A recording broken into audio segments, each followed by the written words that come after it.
Así que hoy hablamos de agentes de salvación. Permítame compartir con ustedes en la primera carta del apóstol Pablo a la iglesia en Corinto, en el capítulo 3, a partir del versículo 9. Vamos a compartir texto bíblico para que conversemos acerca de agentes de salvación.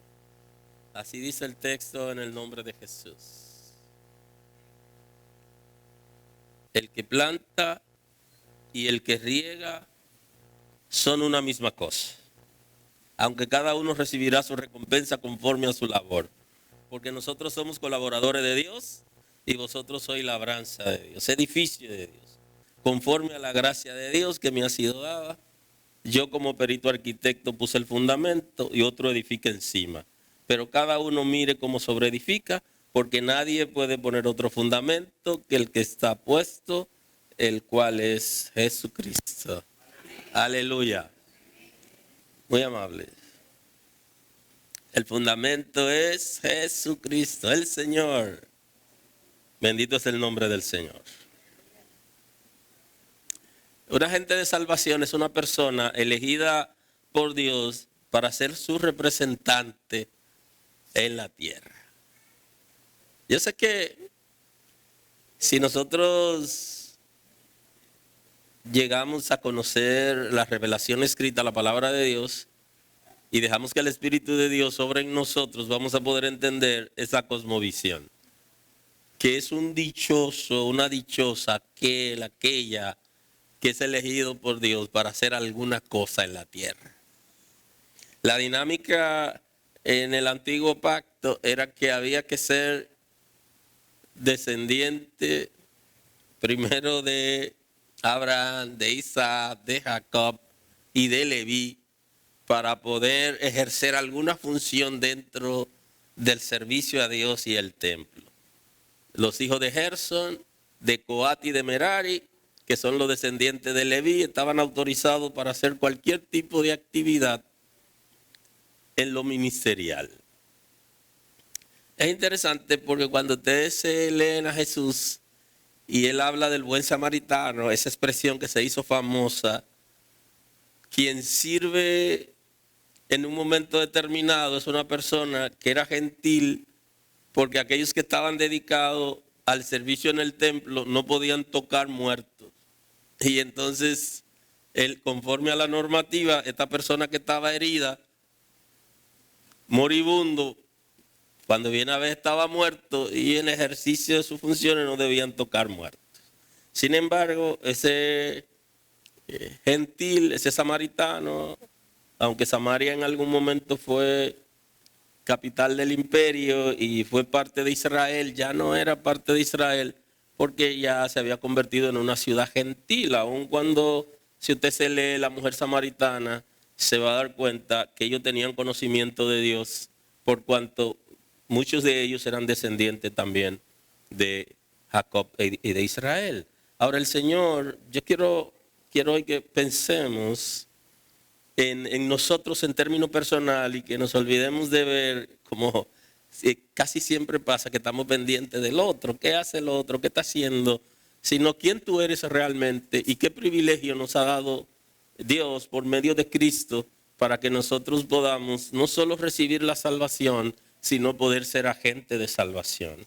Que eso es importante. Alguien que puede promover la gracia de Dios y establecer en el corazón de los hombres cosas que no ha visto, que no ha entendido, que no comprende, y poder comenzar desde cero con alguien y llevarlo para que el reino de Dios sea establecido en su corazón. Eso es maravilloso.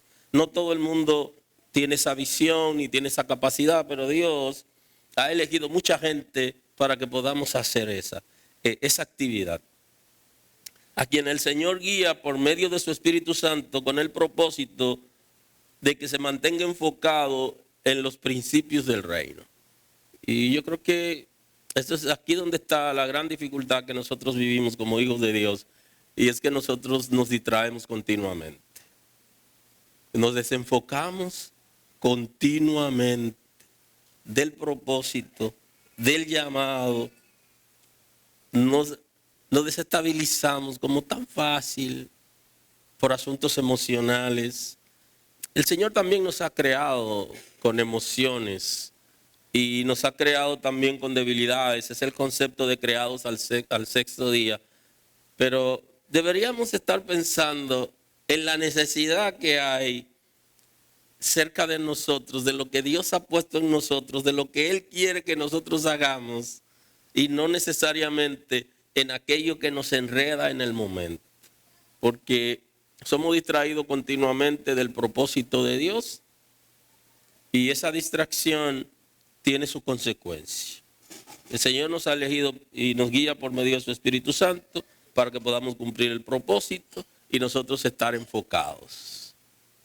Si hacemos un análisis en retrospectiva, nosotros debemos saber qué cosas nos desenfocan, qué cosas nos distraen y pudiéramos trabajar hacia el futuro pensando en qué época, con qué cosa, qué necesidades tenemos para poder como distraer la distracción o más bien evitar ser distraído. Y la distracción viene justamente porque el reino de Dios requiere de agentes que tengan autoridad. Lo que hacía que Jesús tenga autoridad no era solo la investidura que tenía, sino que la gente lo escuche. Y cuando la gente lo escuchaba decía, él habla como quien tiene autoridad, no como los escribas y los fariseos. ¿Qué diferencia tenía? Que parecía como si Jesús vivía aquello que enseñaba. Y entonces ellos, las comparaciones nunca son buenas, pero ellos estaban comparando. ¿Qué enseñan los fariseos y cómo viven? De hecho, el mismo Jesús está llamando a los fariseos hipócritas. Y a los escribanos de la ley le decía hipócrita. Y señalaba la causa de su hipocresía.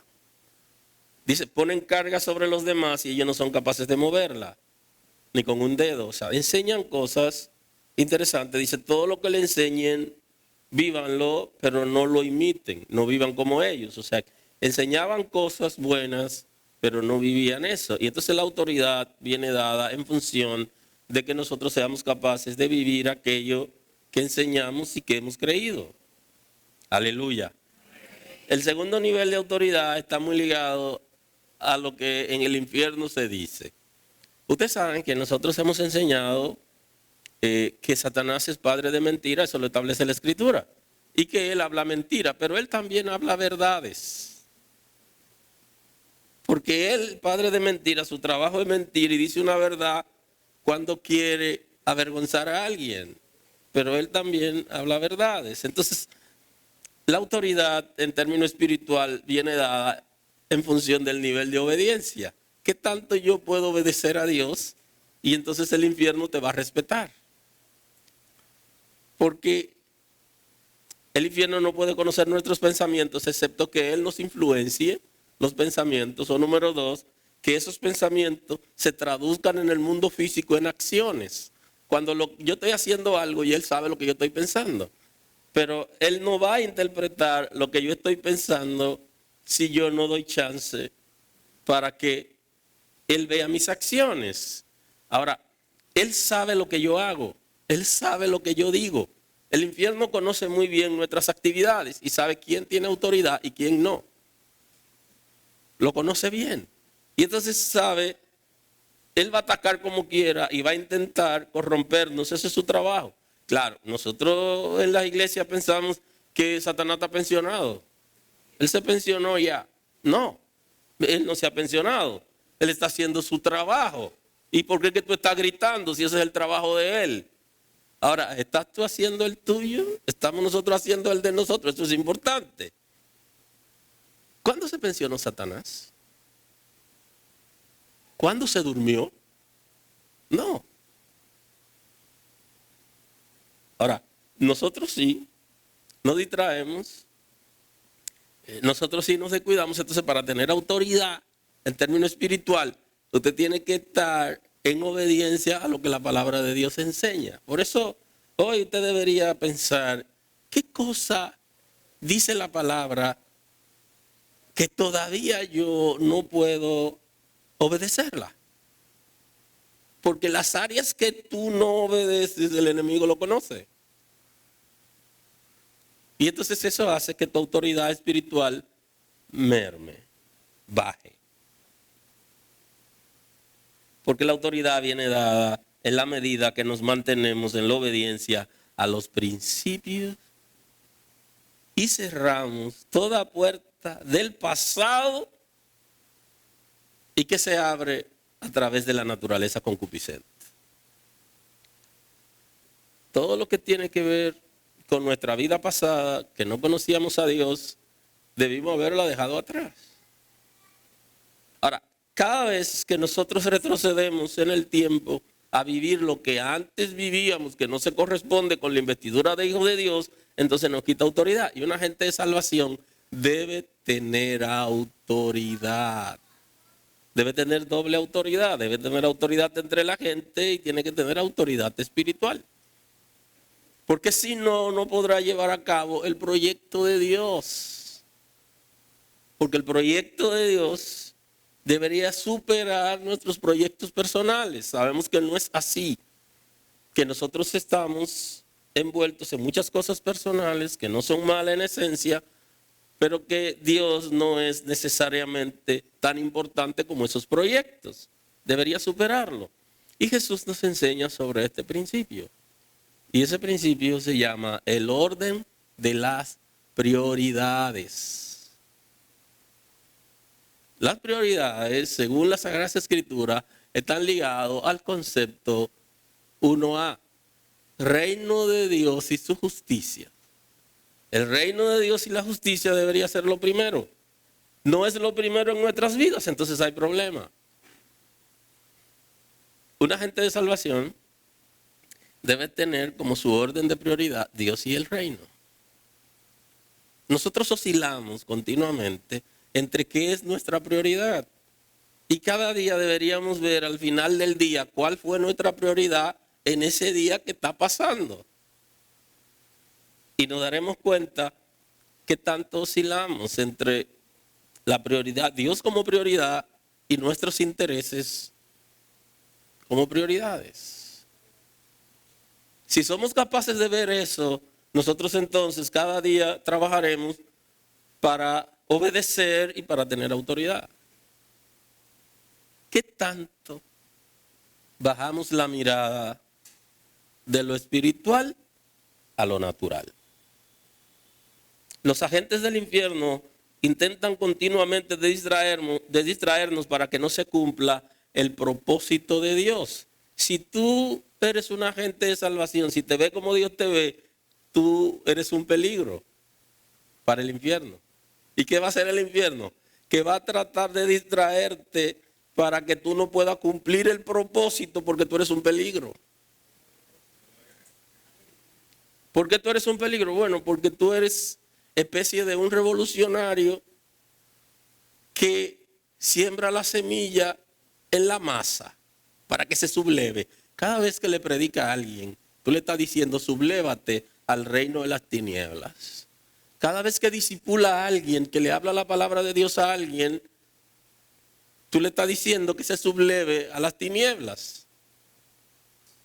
Y esa es la razón, dicen algunos, por la que en los tiempos de los 12 años del doctor Balaguer en la República Dominicana le decían a la gente de influencia y a los militares y policías, cuando atrapen a un comunista, tápenle la boca y no hablen con ellos. Porque ese denominado comunista le iba a decir, yo soy defensor tuyo y yo estoy a favor de tus intereses. Y le iba a comenzar a decir cosas y amárrenle la boca.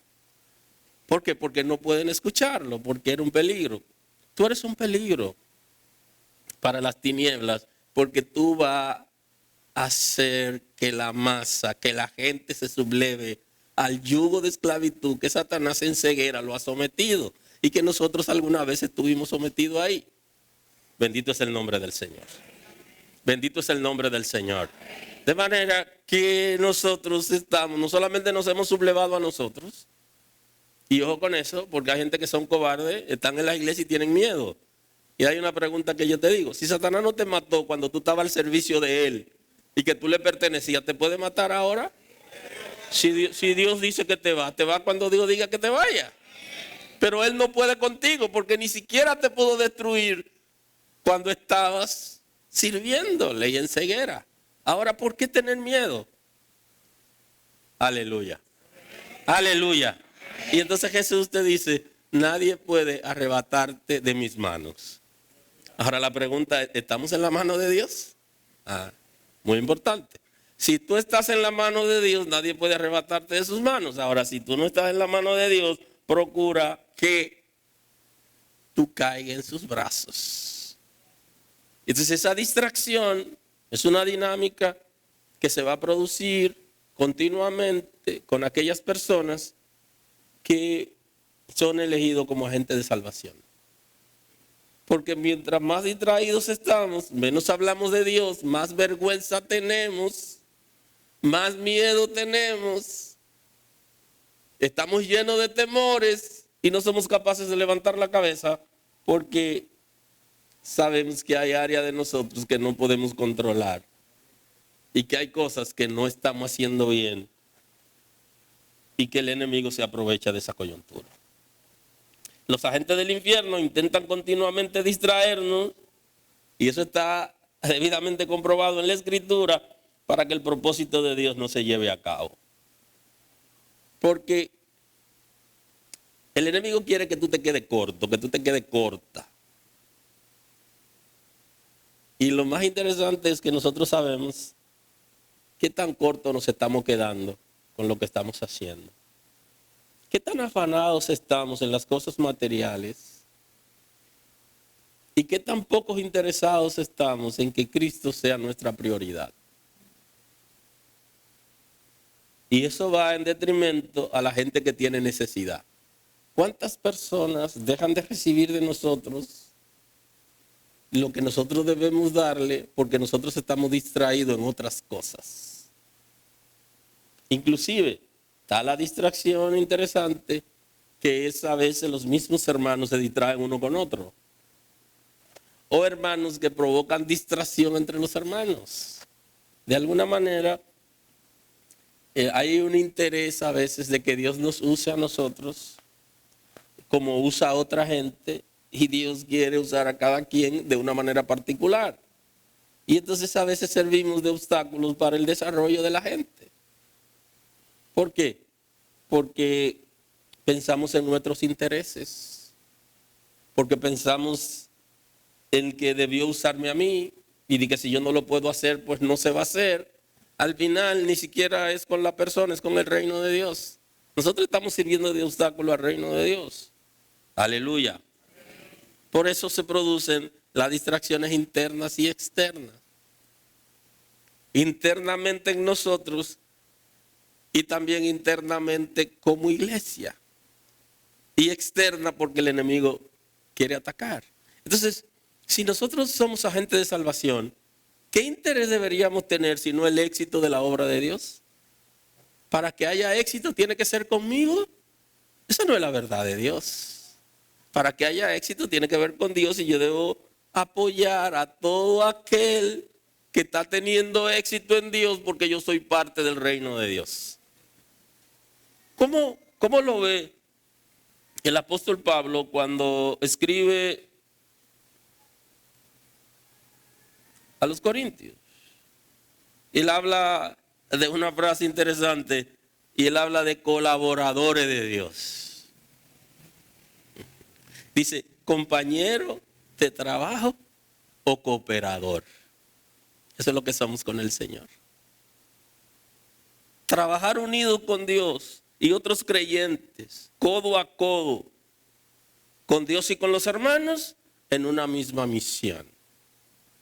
¿No es colaborador de Dios aquel que intenta dañar la obra de otro hermano porque no la está haciendo él?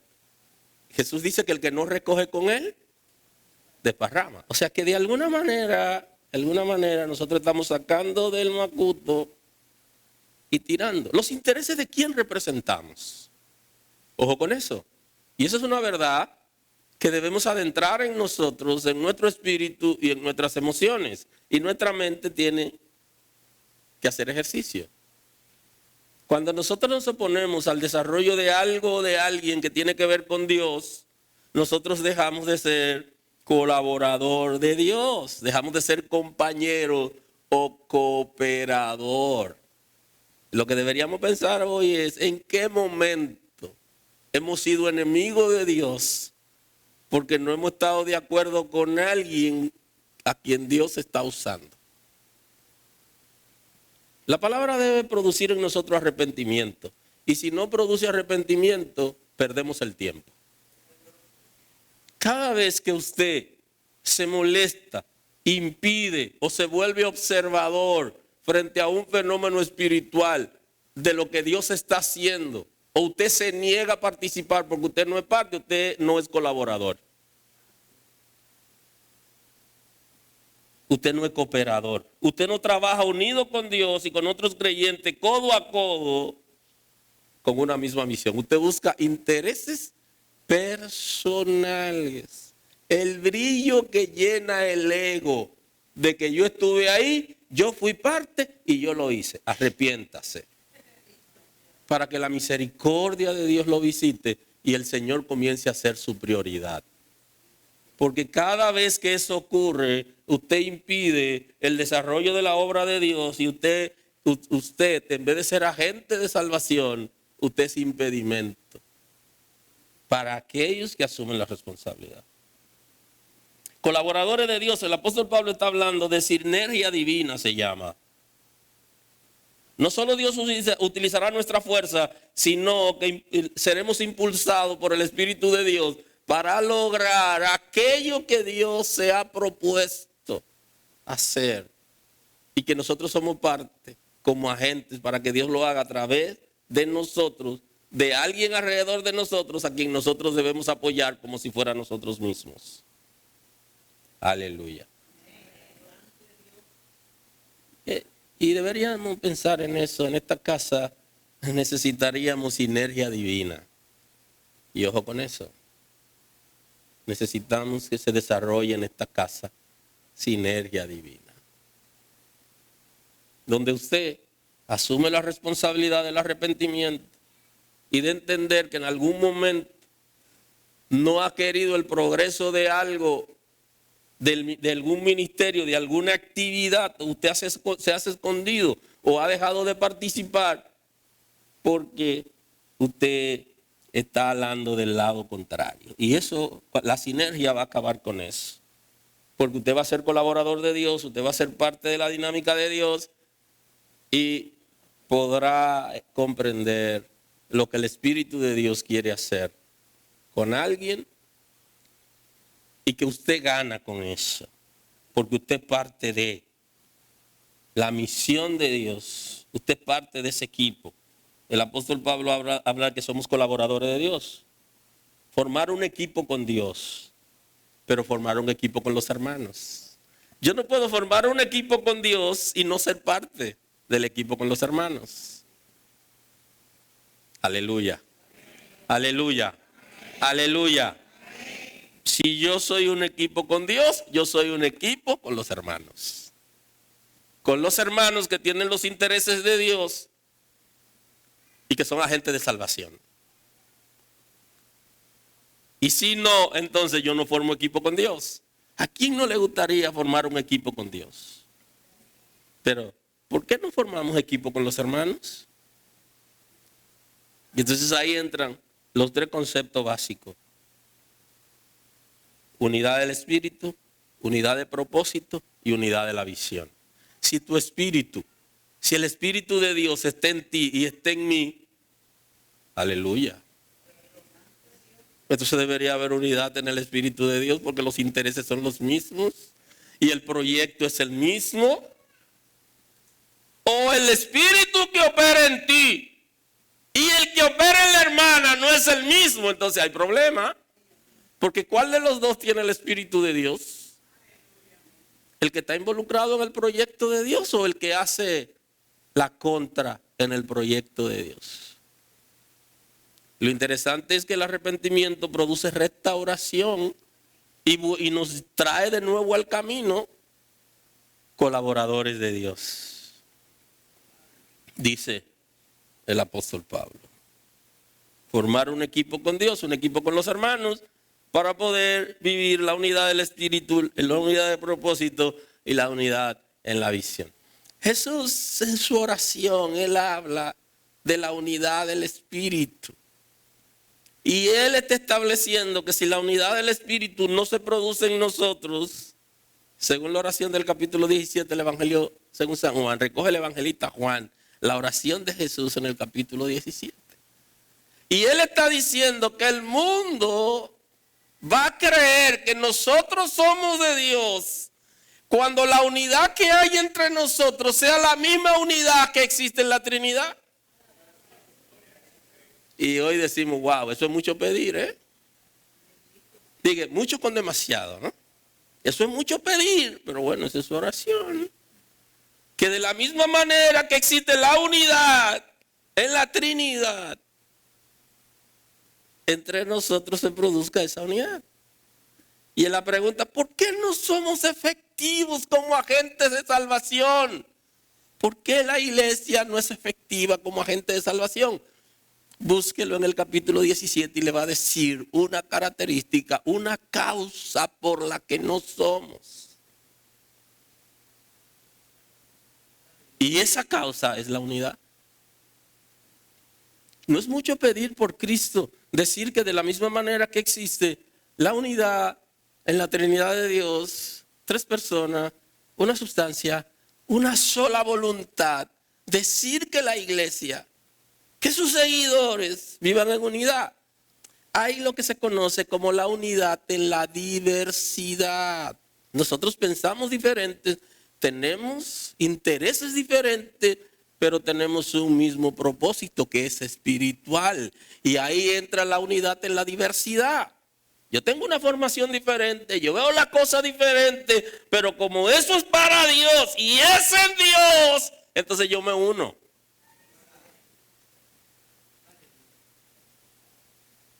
Él no está diciendo, debería ser así, pero Él no está diciendo eso. Que tú tengas la unidad y que nosotros vivamos en unidad como expresa la unidad de la Trinidad, que tienen una sola voluntad. Nosotros tenemos voluntades diferentes, pero tenemos un mismo propósito. Y esas voluntades se van a unir para que se cumpla el propósito de ser agentes de salvación. A la verdad que Dios ha hecho cosas grandes en nosotros. Al mirarnos en el espejo deberíamos ver eso. Wow. Dios, tú has sido bueno conmigo. Siendo yo como soy, lo que yo he vivido, de donde yo vengo, y tú me eliges para que yo sea agente de salvación. Tú mereces la gloria. Y pudiéramos hacer un análisis en retrospectiva de nosotros. Y decir, Señor, pero cuán grande eres. Y entonces se requiere que la unidad del Espíritu exista para poder tener éxito. Porque Jesús está diciendo que el mundo va a creer en nosotros cuando nosotros tengamos niveles de unidad en el Espíritu. O sea, que la razón por la que el mundo no cree es porque no estamos unidos en el Espíritu. Aleluya. Si hiciéramos la cosa como dice la palabra y nos apoyáramos mutuamente, entonces seríamos un equipo con Dios y con nosotros. Y la vida sería diferente porque la gente creería que Dios nos envió. ¿Por qué cuestionan la fe? ¿Por qué cuestionan el evangelio? ¿Y por qué cuestionan la iglesia? Porque hace falta unidad en el Espíritu. ¿Por qué la gente no sabe dónde está la verdad? Porque hace falta unidad en el Espíritu. Porque cada quien tiene una verdad diferente y Cristo es la verdad absoluta que deberíamos predicar. Y esas verdades al final no son verdades. Porque deberíamos tener un solo propósito y una sola visión. Si tú eres agente de salvación, ¿qué propósito tiene y cuál tengo yo? Porque no estamos en sintonía. Nosotros estamos como cuando dos emisoras entran por el mismo canal. Usted no escucha que hay como un ruido, porque cada una tiene un canal, una frecuencia. Y entonces al entrar ambas, entonces se produce ruido. Y entonces eso no es el propósito de Dios. Por eso tenemos que estar en el mismo propósito para que el ruido desaparezca. Cuando tú tienes intereses diferentes y estamos haciendo algo, el ruido se produce. ¿Qué hace el ruido? Que el ruido no deja que la gente escuche y entienda. Y ese ruido se produce de dos maneras, espiritual y físico. Se produce espiritualmente cuando estamos haciendo la contra a lo que se está haciendo, porque usted deja de ser agente de Dios. Porque ya el Espíritu de Dios no está operando en usted mientras usted está haciendo esa actividad. Y se produce un ruido espiritualmente, donde la gente que está en el lugar no puede disfrutar lo que está pasando porque se producen distracciones, se produce cansancio, se produce sueño, se producen pensamientos porque hay bombardeo continuo y hay alguien que se unió con el infierno con el propósito de que lo que Dios quiere hacer no lo haga. Y la gente que son débiles no tienen la capacidad como para saber, aquí hay fuego extraño, deténganse. No, la gente no comprende esas cosas, sino que la gente lo que hace es que se distrae. Entonces se pierde la unidad del espíritu, la unidad del propósito y la unidad de la visión. Va a lograr que nosotros hagamos un equipo con Dios y con los hermanos. Y la segunda distracción, entonces, un ruido que ya no es espiritual, sino es físico. Porque hay personas que saben distraer físicamente a la gente en los eventos, en las actividades, para que la gente no pueda recibir esa palabra. Alguien le dice al apóstol Pablo, por poco me convence. O sea, estuvo a punto de, pero ahí le vino una distracción. Y como que se despertó y dijo, oye, pero yo estoy casi convirtiéndome y eso no es para mí. Aleluya. Aleluya. O como me pasó recientemente, que en una pareja conversando un tema bíblico, la hembra dice, no, que ahora nosotros, no digo, no hable por los dos, habla por ti. Distrajo a la persona que estaba a punto de levantar la mano. Ahora no. Somos participantes activos de la obra y del propósito eterno de redención. Aleluya. El apóstol Pablo está diciendo que somos colaboradores de Dios, o sea que nosotros somos participantes activos de la obra y el propósito eterno de redención. ¿Y quién le va a decir a una persona como nosotros, en un mundo perdido sin Dios y sin esperanza, que el Señor nos va a llamar y nos va a hacer partícipe de su propósito eterno de salvación? Y eso es un agente de salvación. No es solamente alguien que ha sido salvo, sino alguien que es elegido por Dios para que el propósito eterno que el Señor tiene de la redención del ser humano, que la necesidad se produce a partir de Adán, de su caída, entonces vaya a ser encaminado. Usted se imagina, usted mirándose en un espejo y diciéndose a usted, Señor, tú me has elegido a mí para que yo sea parte de ese propósito eterno que tú tienes de salvar la humanidad, en la que has enviado a Cristo para salvar. Y ya Él nos ha redimido. ¿Y tú quieres meterme a mí en ese propósito? Yo soy parte de ese proyecto. Usted tiene que verse como Dios lo ve. Y ese es un agente de salvación. Un agente de salvación es una persona que Dios ha hecho partícipe del propósito eterno de redención. Ya Cristo fue a la cruz, tú no tienes que ir a la cruz. Y cuidado con eso. Porque si crees que vas a hablar a la gente, a la humanidad, por medio de tu sacrificio, yendo a la cruz, ese no es el propósito. Ya Cristo fue. Pero si tú tuvieras que hacer algún sacrificio, tú deberías hacerlo.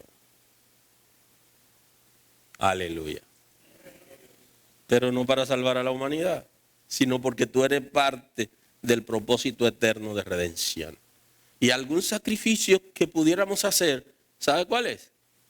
Es el de abstenernos de violar los principios del reino y de abrir puertas espirituales que generen en nosotros falta de autoridad. Esos son los sacrificios. Porque el sacrificio que Dios quiere es el corazón contrito y humillado. Es un corazón quebrantado en arrepentimiento, que es capaz de levantar la cabeza y reconocer que no hemos actuado bien y que necesitamos enderezarnos para que la gracia del Señor pueda fluir a favor de nosotros. Colaboradores de Dios, que Dios te haya elegido para que tú seas parte del propósito eterno de salvación que se manifestó en Cristo. Yo sé que hay gente que no van a creer eso, porque ellos no se ven como Dios lo ve. Se ven con tanta pobreza, se ven con tanta indignidad, se ven caídos aun cuando han sido restaurados y no se van a ver como agentes de salvación. Y entonces el apóstol Pablo también dice que habla de labranza, le dice que ustedes son labranza, y labranza se refiere a la persona que es un terreno fértil donde Dios siembra y hace crecer la semilla del evangelio o hace crecer su obra. Entonces él dice, somos colaboradores de Dios, y le dice, ustedes son labranza de Dios. Tanto la labranza como el colaborador es importante, porque el colaborador necesita una labranza, necesita un terreno fértil, una tierra cultivada, un terreno donde pueda sembrar la semilla de Dios. Entonces es tan importante la labranza como el colaborador. Pero labranza ¿para qué? Y colaborador ¿para qué? Eso es lo que el apóstol Pablo describe cuando escribe a los romanos. Es un texto muy manejado y que hemos visto todos estos días, que está en Romanos 10, 8. Más que dice, cerca de ti está la palabra, en tu boca, en tu corazón. Esta es la palabra de fe que predicamos, que si confesares con tu boca que Jesús es el Señor y creyere en tu corazón que Dios le levantó de los muertos, serás salvo. Porque con el corazón se cree para justicia, pero con la boca se confiesa para salvación. Pues la Escritura dice, todo aquel que en él creyere no será avergonzado. O sea, de eso se trata. Eso es lo que es el propósito del colaborador que trabaja en la labranza. Hacer, convencer, sembrar la semilla en ese terreno fértil para que pueda producirse la conversión. Y antes de la conversión viene el arrepentimiento. Y el arrepentimiento es lo que el apóstol Pablo está trayéndonos aquí, que desafía la fe salvadora, donde la gente termina creyendo. Porque para ser salvo, que es el propósito de un agente de salvación, guiar la labranza, guiar al ser humano hacia Cristo, porque Él es colaborador, requiere una fe efectiva. Y entonces debe producir por medio del oír, porque la fe viene por el oír, la palabra verdadera, la palabra genuina, no lo que la gente se inventa, sino la palabra verdadera que tiene que ser dada, porque un agente de salvación conoce la palabra, da la palabra verdadera, no le dice a la gente lo que la gente quiere oír, ni lo calienta, porque eso hace la serpiente cuando quiere atrapar a la gallina.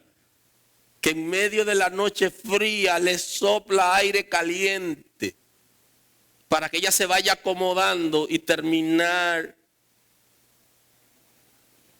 inyectándola. La salvación requiere escuchar la palabra de Dios. Y la palabra de Dios va a producir una fe efectiva. El concepto de una fe auténtica. Creer en el interior, un compromiso público. Confesar con palabras. En mi interior yo estoy creyendo y yo lo digo con palabras. Y ese es un trabajo del Espíritu de Dios. Pero el agente de salvación tiene que dar la palabra. Porque el Espíritu de Dios es que termina dando el concepto que aparece en el evangelista Juan, el propósito de convicción. Lo hace el Espíritu de Dios, pero viene por la palabra. Y la palabra la da el agente de salvación. Aleluya. Debe proclamar la verdad que el Padre afirma en su palabra, que Jesús es el Señor.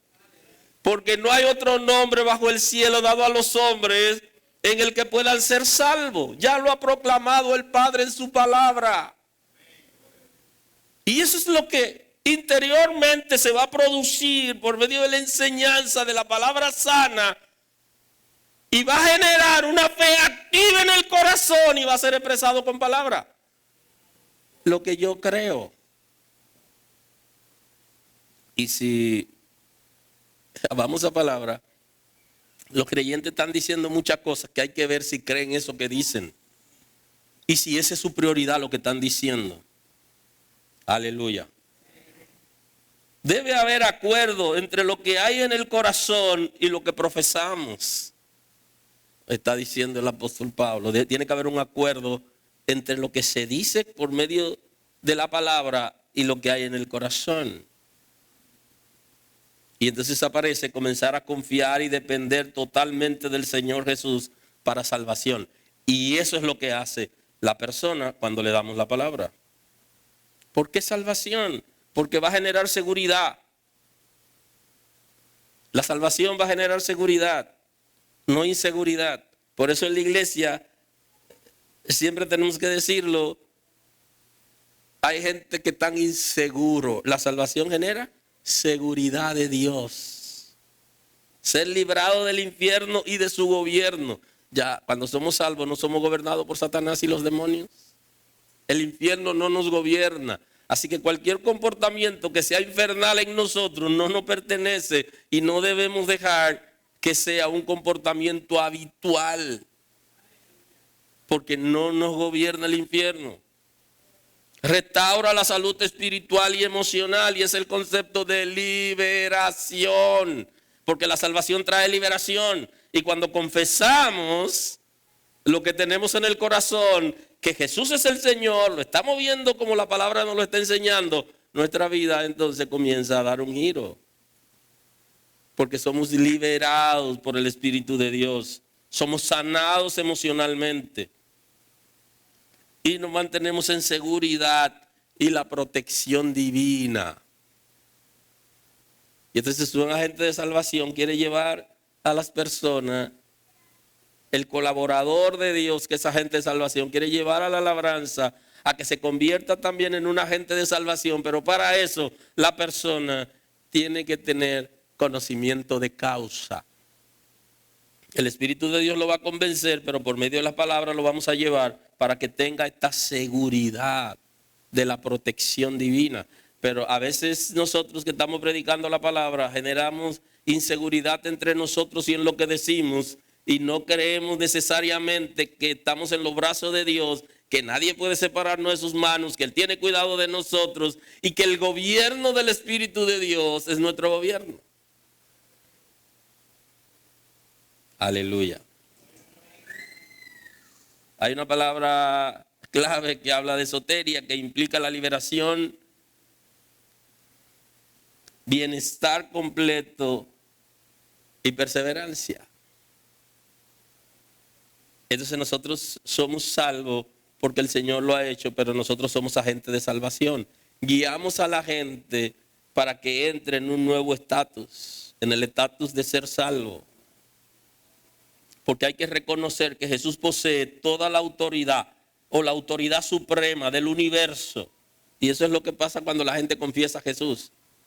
Cuando usted cree en el corazón y usted confiesa con su labio, usted lo que está creyendo es, usted reconoce que Jesús posee toda autoridad suprema del universo. Y es el Dios eterno. Que Jesús se ha encarnado, es el Dios eterno. Y es merecedor de adoración y de obediencia absoluta. Por eso que dice que el que creyere en el corazón y confesare con palabras será salvo. Oiga lo que cree, oiga lo que cree. Reconoce que Jesús posee toda la autoridad o la autoridad suprema del universo. Que es Dios eterno.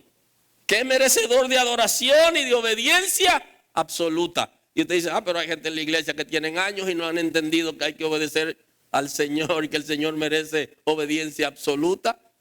¿Sabe lo que significa eso? Sin cuestionamiento. ¿Y qué es lo que escuchamos hoy? Gente que está cuestionando la palabra, cuestionando la inspiración de la Escritura, cuestionando la inspiración del apóstol Pablo y acusando a Pablo inclusive de ser machista. Y ningún machista nunca le va a decir al hombre, tú no te perteneces, tu cuerpo le pertenece a tu mujer. Nunca ningún machista dice eso, y eso lo dijo el apóstol Pablo. ¿Alguien está aquí hoy? ¿Un machista va a decir eso? Están negando el principio de la inspiración de las Sagradas Escrituras. Están creyendo lo que quieren creer. Y quieren vivir lo que quieren vivir y no se quieren someter a la Escritura. Entonces, no pueden decir lo que estamos diciendo esta mañana. No han reconocido que Jesús posee toda autoridad sobre el universo. Que es Dios eterno. Que es merecedor de adoración. Y que merece obediencia absoluta. No lo van a entender. Porque están cuestionando la revelación de la Escritura y la inspiración de ella. Entonces no creen que es la palabra de Dios. Y tengo muchísimo más sobre el apóstol Pablo. Ningún machista nunca dice que para ser líder de una congregación hay que tener una sola mujer. Nunca ningún machista dice eso. Y eso lo dijo el apóstol Pablo. Aleluya. Búsquelo ahí en la Escritura. De consideración a Dios y respeto por la palabra. ¿Qué hace? Nos están acomodando a nosotros para que nosotros nos sintamos como hace la serpiente cuando sopla la gallina en la noche fría. Hay una sola manera de cortarle la cabeza y es de crearle un ambiente apropiado para que pueda seguir durmiendo mientras ella se desplaza a despedazarla. Aleluya. Aleluya. Y el apóstol Pablo lo que está diciendo es eso. Hay que creer eso. Tú tienes que creer eso. Tienes que publicar eso. Ahora, dijo alguien que entre lo que yo digo y hago hay un trecho, ¿no? Y hay que recorrerlo. Entonces, en lo que nosotros decimos de obediencia absoluta, entonces deberíamos hoy hacer una introspección. Deberíamos hacer un análisis interior para saber si es verdad que Cristo merece adoración y obediencia absoluta. Segundo, vernos nosotros en ese nivel. Sabemos que lo merece, pero lo estamos dando adoración en nuestro estilo de vida. Aleluya. ¿Estamos obedeciendo lo que la palabra dice sin cuestionarla? Bendito es el nombre del Señor. Y entonces esos vienen a distraer a esos maestros, predicadores, vienen a distraer a los agentes de salvación para que cuestionen a Dios. Y mientras tú estás cuestionando, está distraído. Y no podrá tener éxito mientras está distraído. Y la distracción pudiera ser por medio de nuestras propias necesidades, las incomprensiones internas, incomprender a Dios e incomprender cosas espirituales. No siempre la gente comprende lo que está pasando internamente en ellos. No siempre comprende lo que Dios está haciendo y no siempre comprende la verdad de Dios que ha sido revelada en la Escritura. Y para ser agente de salvación, usted tiene que comprender cosas. Tiene que vivir experiencias. Hay que conocer a Dios.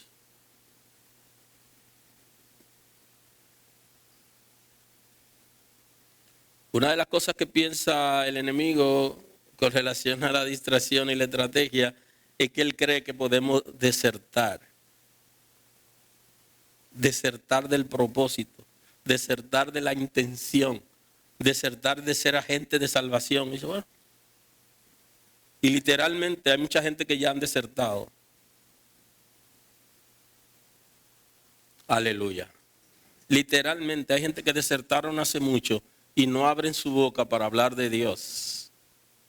Y no abren su boca para guiar a alguien que sabe que está perdido y que tiene necesidad de Dios. No abren su boca para eso, abren su boca para otra cosa. Aleluya. Aleluya. Pues la Escritura dice, todo aquel que en él creyere no será avergonzado. Entonces el que ha confesado a Cristo, y esto debe saberlo un agente de salvación porque va a llevar a la gente a ese punto, de que al confesar a Cristo ya no será avergonzado. No será avergonzado por su naturaleza consciente, por la conciencia, ni será avergonzado el día del juicio. ¿Por qué? Porque si el Señor nos fuera a juzgar a nosotros por nuestros pecados, nadie sería salvo. Y entonces, ¿qué es lo que pasa? Que venimos a Cristo y por medio de Cristo nuestros pecados son lavados. Y el que no acepta a Cristo, entonces al rechazar a Cristo va a ser condenado porque rechazó a Cristo. Usted hizo lo mismo que hizo otra gente, pero usted vino a Cristo. Entonces ya usted no es condenada por lo que usted hizo, sino porque Cristo se entregó por usted. Y el que rechazó a Cristo es condenado porque rechazó a Cristo. Porque tiene chance también de venir a Cristo. Aleluya. Y entonces el día del juicio la gente va a ser avergonzado porque rechazó a Cristo. Porque no adoró a Cristo ni creyó que debía obedecerlo absolutamente, sin cuestionar. ¿Por qué Dios? ¿Por qué Dios? Aleluya. Porque no hay diferencia entre judío y griego, pues el mismo que es Señor de todos es rico para con todos los que le invocan. Y se va más lejos y dice, ya aquí no hay diferencia entre quienes son descendientes de Abraham, de Isaac y de Jacob, que siguen el judaísmo, y aquellos que no son descendientes de Abraham, que no siguen el judaísmo, pueden venir a Cristo y no habrá diferencia entre ellos. Lo que nos está llevando la Escritura es que los agentes de salvación no deben ser sectarios, ni deben ofrecer la salvación a alguien en particular, por alguna razón particular, sino que Cristo es universal, Dios es universal y su providencia es universal. Delante de Dios ya no hay acepción de personas, ya no hay privilegios en Cristo, porque ya Cristo se ha ofrecido por todos. Aleluya. Y para todos se ha ofrecido Cristo, por todo ser humano y por todo pecado. Que no hay diferencia entre judíos y griegos, pues el mismo que es Señor de todos es rico para con todos los que le invocan. Porque todo aquel que invocar el nombre del Señor será salvo. Y aquí para usted poder comprender el concepto invocar el nombre de Dios, Entonces tiene que volver arriba, a donde Él está diciendo qué significa confesar a Cristo. El que invoca al Señor es aquel que sabe que el Señor es superior, tiene control del universo y tiene autoridad, que es digno de adoración y que hay que someterse a la obediencia absoluta. Eso es confesar a Cristo. Bendito es el nombre de Dios. Eso es creer lo que la Escritura establece, que el Padre ha declarado, que Cristo es Señor, que su nombre tiene autoridad, y es el concepto en la Escritura, la autoridad del nombre de Cristo. Porque su solo nombre, el uso de su nombre va a producir bienestar, salvación, transformación, autoridad, liberación. Inclusive en el antiguo pacto se usaba el nombre de Dios, que es Jehová, y en el nuevo pacto dio la libertad para que se use el nombre de Jesús. Aleluya. Que sigue siendo Dios y que estaba englobado en el concepto Jehová, pero aquí como Él viene y se encarna para redimirnos, entonces dice usen, y ahí viene la autoridad del nombre de Cristo. Porque Él se hizo como uno de nosotros y sigue siendo Dios. ¿Cómo invocarán a aquel el cual no han creído? ¿Y cómo creerán en aquel en que no han oído? Hay una pregunta interesante, ¿eh? ¿Cómo la gente va a profesar el nombre de Cristo? ¿Cómo lo va a hacer si no lo ha escuchado? Y aquí entran los agentes de salvación. ¿Sabes tú si la persona con que comes cada vez en el trabajo al mediodía has escuchado el nombre de Jesús? ¿Sabe qué piensa de Jesús? ¿Sabe qué necesidades tiene? Y ojo con eso, y lo veremos más adelante. Lo vimos en la predicación anterior. Jesús lo mandó para que suplan las necesidades de la gente, necesidades emocionales, espirituales y naturales.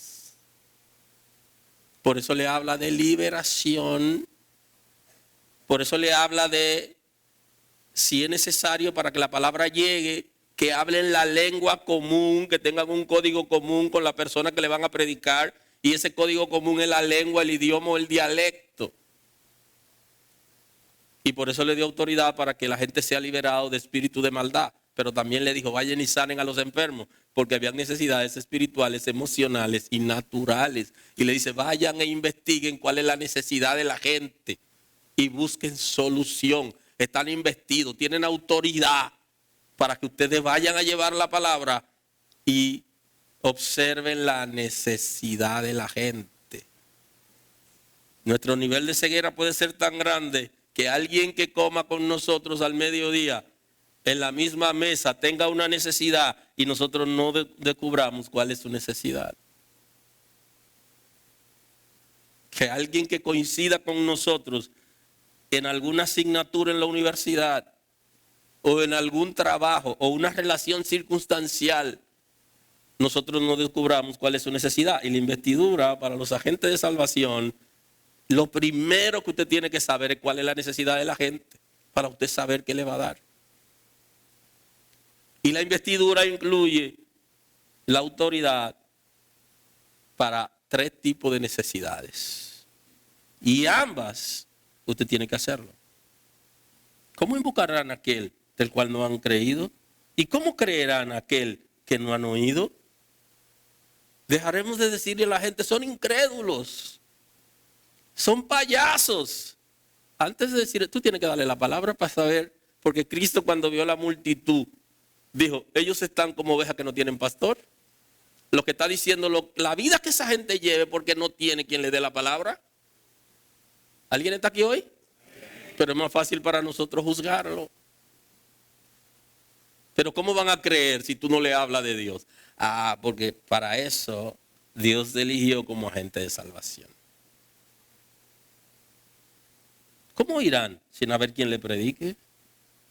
¿Y cómo predicarán si no fueren enviados? Entonces es la obra del Espíritu de Dios como agente de gracia que está enviando a dar una respuesta a la necesidad que la gente tiene. Una investidura para que tú resuelvas lo que la gente necesita. ¿Qué necesita? La primera necesidad es de Dios, de escuchar la palabra y de conocerla. Y ahí se van a derivar otras necesidades que muchas veces no nos da tiempo a conocerla, porque nuestra relación es efímera, es rápida con la gente y no nos da tiempo. El Espíritu de Dios está tan interesado en trabajar en nosotros que no le damos tiempo. No le damos tiempo a que trabaje con nosotros. Porque no nos concentramos, no nos detenemos, vamos muy rápido. Vamos como el esposo que aceleró el vehículo y la esposa le dice, mi amor, pero si somos hijos de Dios, ¿cómo tú vas a salir a acelerar un vehículo así, a esa velocidad saliendo? Y entonces le dice aquel caballero a la esposa, el ángel de Jehová anda alrededor de aquellos que lo temen y lo defienden. Y la esposa le dice, tú saliste muy rápido y no dejaste que se monte. O sea, la velocidad que tú vas, el ángel no se monta ahí, tú andas solo, mi amor. Vamos a detenernos, señores, cuando conversamos con alguien. No andemos tan rápido. Que ese encuentro puede cambiar el rumbo de esa persona. La gente sigue teniendo necesidad de Dios, aunque hayan sido mal enseñados. La gente tiene necesidad y el grito de la gente es porque no han escuchado la palabra. ¿Y cómo predicarán si no fueren enviados? Esa es la obra del Espíritu de Dios que Jesús ya hizo. Como está escrito, cuán hermosos son los pies de los que anuncian la paz, de los que anuncian las buenas nuevas. Cuán hermosos son los pies. Qué hermosas se ven las sandalias y los pies polvorientos de aquellos que han llevado la palabra a otra gente, que le han anunciado la paz, la salvación, para que puedan creer en Jesús. Ningún pie polvoriento es hermoso, sino aquel que viene de traer las buenas nuevas, que viene con regocijo. Bendito es el nombre del Señor. Así que nos vamos a ver pronto. Y voy a dejar la otra parte para cuando lo vea. El Señor anda buscando no solo personas para salvarlo, sino que anda colaboradores para que lleven su proyecto adelante. ¿Alguien quiere ser colaborador de Dios? Eso es lo que el apóstol Pablo está diciendo. Piénselo, analícelo y abra su corazón un día y dígaselo al Señor. Es tiempo de asumir compromiso con el reino de Dios. Usted debería estar pensando en esto. ¿Cuándo yo voy a asumir compromiso con el reino de Dios? Para usted darse cuenta de eso, usted tiene que revisar cuáles son sus prioridades. Y no parta para improvisar, sino revise los últimos meses y años suyos y usted se dará cuenta cuál ha sido su prioridad.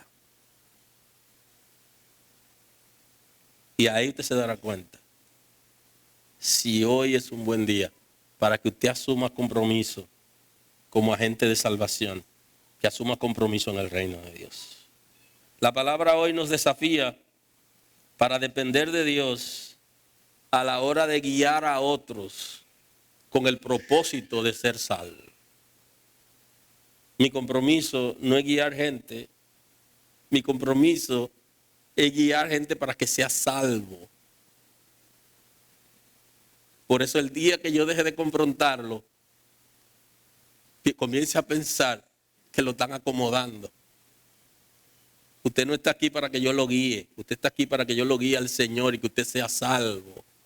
Que usted viva para Dios y responda a los intereses de Dios. Y cuando usted sea ya un creyente maduro, entonces usted podrá entender que usted puede ser un agente de salvación. Y que el Señor puede usarlo a usted de la misma manera que la Escritura describe del depósito que hay en usted para satisfacer las necesidades de la gente que están alrededor suyo. Señor, gracias. Te doy honor y gloria. Tú eres poderoso para transformar, para salvar, para guiar. Tú eres poderoso para avivar tu obra en medio de los tiempos. Espíritu Santo, eres poderoso para convencernos de la verdad absoluta, de la revelación que hemos recibido en Cristo y del llamado que nos hace en este tiempo para hacer aquello que tú has determinado. Agradecemos que nos haga colaborador del propósito eterno de redención para la humanidad. Tú eres maravilloso, estamos agradecidos. No merecemos, pero tú nos has hecho merecedores. Toda gloria a ti pertenece. Completa tu obra en esta casa. En el nombre de Jesús. Gracias, Señor. Dios lo bendiga.